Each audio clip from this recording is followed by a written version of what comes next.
प्रश्न। तो चलिए देखते हैं। तो हमें क्या व्यंजक दिया गया है, 9x² y² माइनस का 16, है ना। 9x² y² माइनस का 16। अब हम इसके कैसे गुणनखंड करें, तो सबसे पहले 9x² y² को देखें हम किस प्रकार से लिख सकते हैं। 9 के गुणनखंड यदि हम करें तो क्या होता है, 3 गुणा में 3, यही होता है। साथ में है x² और y², तो 3 भी 2 बार है तो क्या हम 3 को भी स्क्वायर लिख सकते हैं, है ना, क्योंकि 3 का स्क्वायर तो क्या होता है, 9 ही होता है।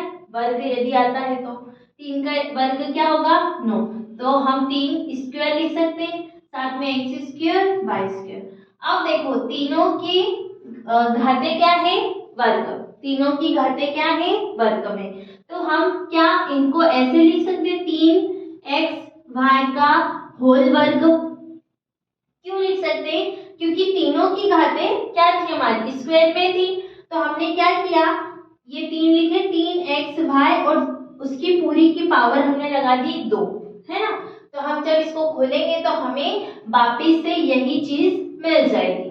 तो हम इस चीज को ये भी लिख सकते हैं। तो हम 9² को क्या लिख देंगे, 3xy का होल स्क्वायर। आई बात समझ में। देखो अब आगे माइनस है तो माइनस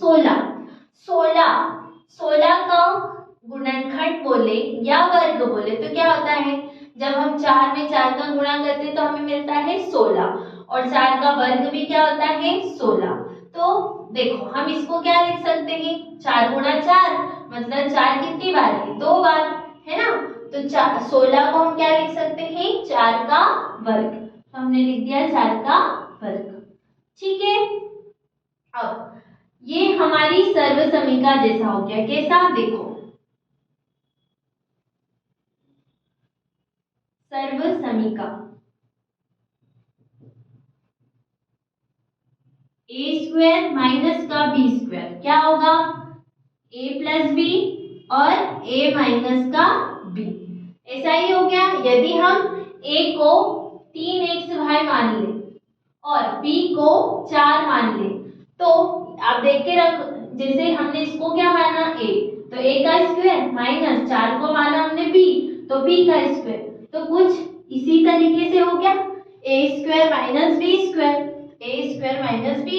तो क्या लिख सकते हैं, a plus b, a minus b। तो हम क्या लिख देंगे इस चीज को, ध्यान से देखो, 3xy प्लस का 4, 3xy माइनस का 4। समझ में आया। तो ये आ गया आपके गुणनखंड और यही आपका उत्तर है। तो समझ में आया किस प्रकार से किया है, ठीक है। सबसे पहले हमने इनको वर्ग में लिख दिया।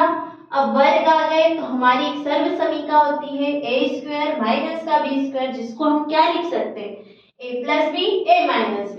तो ये भी हमारी कुछ सर्वसमीका जैसे ही बन गई थी, इसलिए हमने इसको क्या लिखा, 3xy प्लस 4, 3xy माइनस 4। समझ में आया आपको प्रश्न, ठीक है। तो ये था हमारा प्रश्न 2 का 6वां वाला प्रश्न। अब हम देखेंगे इसके आगे वाले प्रश्न, ठीक है।